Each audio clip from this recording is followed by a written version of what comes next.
Scythe by Neal Shusterman. Published by Simon and Schuster. Chapter 8. A Matter of Choice.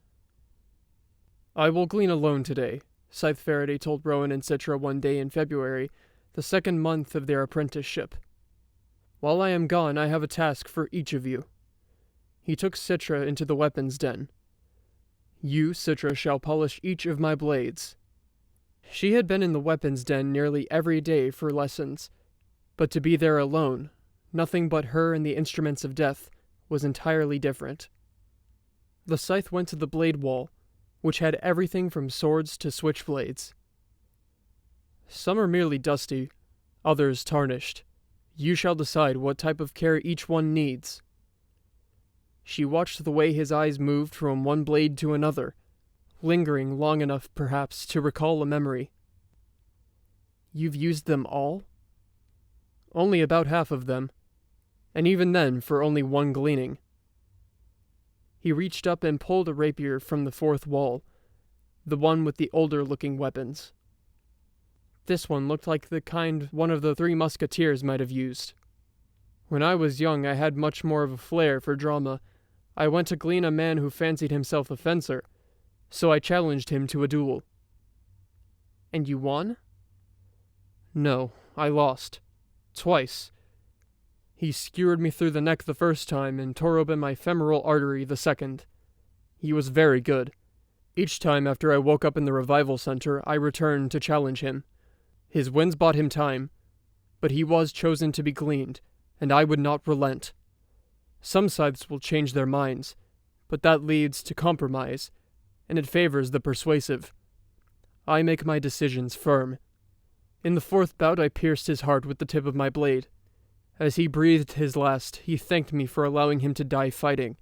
It was the only time in all my years as a scythe I had been thanked for what I do." He sighed and put the rapier back in what Citra realized was a place of honor. "If you have all these weapons, why did you take our knife that day you came to glean my neighbor?" Citra had to ask. The Scythe grinned. "To gauge your reaction." "I threw it away," she told him.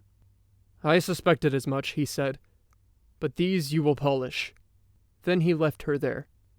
When he was gone, Citra studied the weapons. She was not particularly morbid, but she found herself wanting to know which blades had been used and how. It seemed to her that a noble weapon deserved to have its story passed down, and if not to her and Rowan, then to whom? She pulled a scimitar from the wall, a heavy beast that could decapitate you with a single swing. Had Scythe Faraday used it for a beheading? It was, in a way, his style. Swift, painless, efficient. As she moved it clumsily through the air, she wondered if she had the strength to behead someone. "My God, what am I becoming?" She put the weapon on the table, grabbed the rag, and rubbed polish on it, and when she finished she went to the next, and the next, trying not to see her reflection in each of the gleaming blades. Rowan's task was not as visceral, but was even more troubling. "Today you shall lay the groundwork for my next gleaning," Scythe Faraday told him, then gave him a list of parameters that tomorrow's subject should have. "All the information you need is in the Thunderhead, if you're clever enough to find it." Then he left for the day's gleaning. Rowan almost made the mistake of giving the list parameters to the Thunderhead and asking it for a subject, until he remembered that asking the Thunderhead for assistance was strictly forbidden for scythes. They had full access to the Great Cloud's wealth of information, but could not access its algorithmic conscious mind. Scythe Faraday had told them of a scythe who tried to do so. The Thunderhead itself reported him to the High Blade, and he was severely disciplined. "How was a scythe disciplined?" Rowan had asked. "He was put to death 12-fold by a jury of scythes, then revived each time. After the 12th revival, he was on probation for a year." Rowan imagined a jury of scythes would be very creative in their methods of punishment. He suspected that dying 12 times at the hands of scythes would be a lot worse than splatting. He began to enter search parameters. He was instructed to have his search include not just their city, but all of Mid-America, which stretched nearly 1,000 miles across the middle of the continent. Then he narrowed the search to towns with populations under 10,000 that were also on the banks of rivers. then to homes or apartments that were within 100 feet of the riverbank. Then he searched for people 20 and older who lived in those residences. That gave him more than 40,000 people. He had done that in 5 minutes. The next few requirements were not going to be easy to nail down. The subject must be a strong swimmer. He got a list of every high school and university in each river town, and cross-reference everyone who had been on the swim team for the past 20 years or had registered for a triathlon. About 800 people. The subject must be a dog lover. Using Scythe Faraday's access code, he found the subscription lists of every publication and blog dealing with dogs. He accessed pet store databases to get a list of anyone who had made regular purchases of dog food over the past few years. That brought the number down to 112 names. The subject must have a history of heroism in a non-professional capacity. He painstakingly searched for words like hero, bravery, and rescue for all 112 names. He thought he'd be lucky if a single one came up, but to his surprise, 4 of them were noted as having done something heroic at some point in their lives. He clicked on each name and brought up 4 pictures. He immediately regretted it, because the moment those names had faces, they became people instead of parameters. A man with a round face and a winning smile. A woman who could have been anyone's mother. A guy with a bad case of bed hair. A man who looked like he hadn't shaved in 3 days.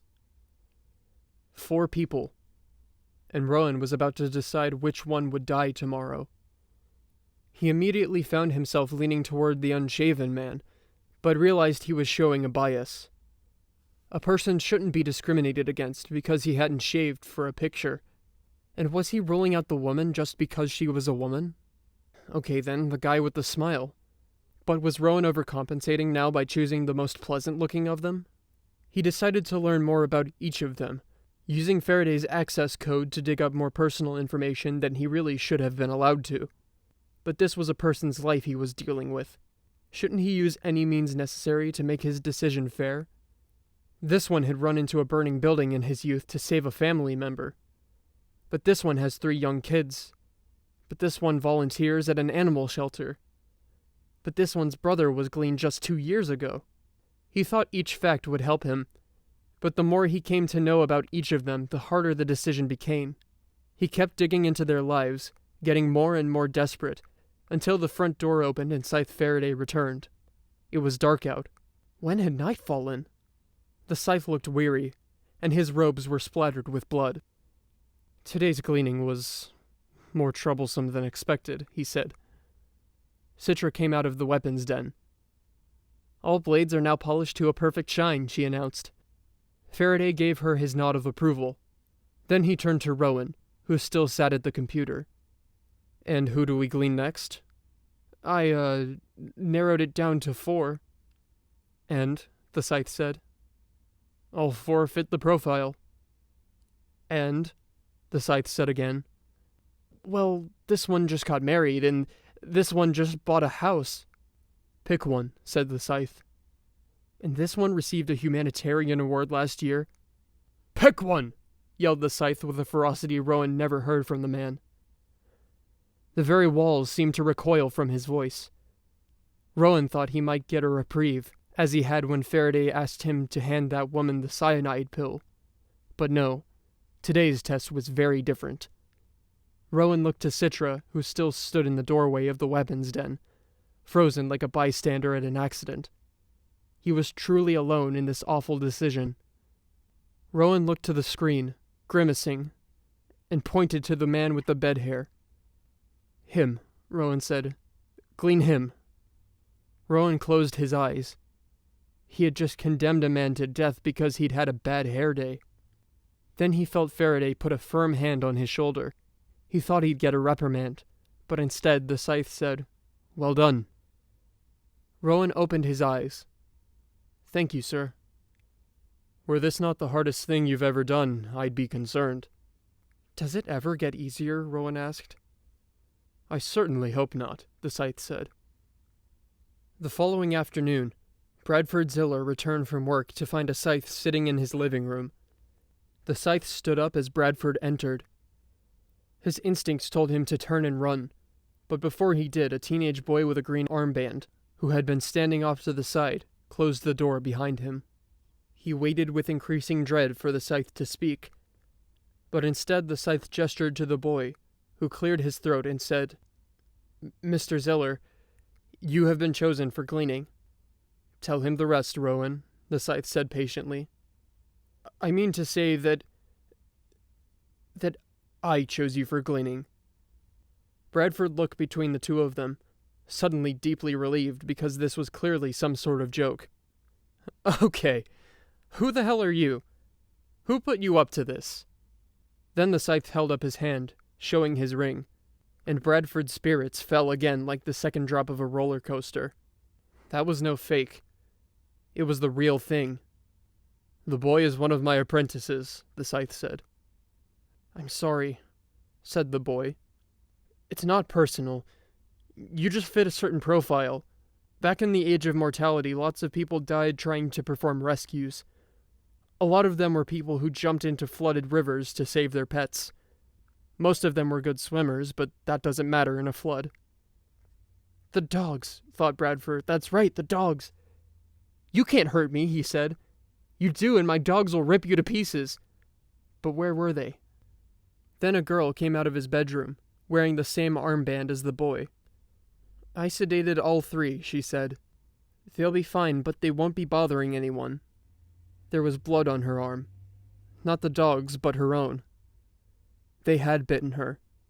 Good for them. "It's not personal," the boy said again. "I'm sorry." "One apology is enough," the Scythe told the boy. "Especially when it's genuine." Bradford guffawed, even though he knew this was real. He just somehow found this funny. His knees weak, he settled onto the sofa and his laughter resolved into misery. How was this fair? How was any of this fair? But then the boy knelt down before him, and when Bradford looked up he was caught by the boy's gaze. It was as if he were looking into the eyes of a much older soul. "Listen to me, Mr. Zeller," the boy said. "I know you saved your sister from a fire when you were my age. I know how hard you struggled to save your marriage. And I know you think that your daughter doesn't love you. But she does." Bradford stared at him, incredulous. "How do you know all this?" The boy pursed his lips. "It's our job, Zeno. Your gleaning won't change any of that. You lived a good life. Scythe Faraday is here to complete it for you." Bradford begged to make a phone call, pleaded for just one more day, but of course those things were not granted. They said he could write a note, but he couldn't bring himself to find anything to write. "I know how that feels," the boy told him. "How will you do it?" he finally asked them. The Scythe responded, "I have chosen for you a traditional drowning. We shall take you to the river. I shall submerge you until your life leaves you." Bradford clenched his eyes. "I've heard that drowning is a bad way to go." "Can I give him some of the stuff I gave the dogs?" the girl asked. "Knock him out so that he'll already be unconscious?" The Scythe considered it and nodded. "If you choose, we will spare you from the suffering." But Bradford shook his head, realizing he wanted every second he had left. "No. I want to be awake. If drowning was to be his last experience, then let him experience it." He could feel his heart beating faster, his body trembling with the surge of adrenaline. He was afraid, but fear meant that he was still alive. "Come then," the Scythe told him gently. "We'll all go down to the river together." Citra was awed by how Rowan handled himself. Although he began a little shaky when he first spoke to the man, he took charge. He took the reins of that man's fear and gave him peace. Citra only hoped that when it came her turn to make a choice, she could keep her composure as well as Rowan had. All she had done today was tranquilize a few dogs. Sure, she got bitten in the process, but it was nothing really. She tried to convince Faraday to take the dogs to a shelter, but he wouldn't have it. He did allow her to call the shelter to come for the dogs, and the coroner to come for the man. The Scythe offered to take her to a hospital for some speed healing of the dog bite on her arm, but she declined. Her own nanites would heal it by morning, and besides, there was something compelling about the discomfort. She owed it to the dead man to hurt a little for him. "That was impressive," she told Rowan on the long ride home. "Yeah, right after I puked on the riverbank." "But that was only after he was gleaned," Citra pointed out. "You gave that man strength to face death." Rowan shrugged. "I guess." Citra found it both maddening and endearing how modest he could be.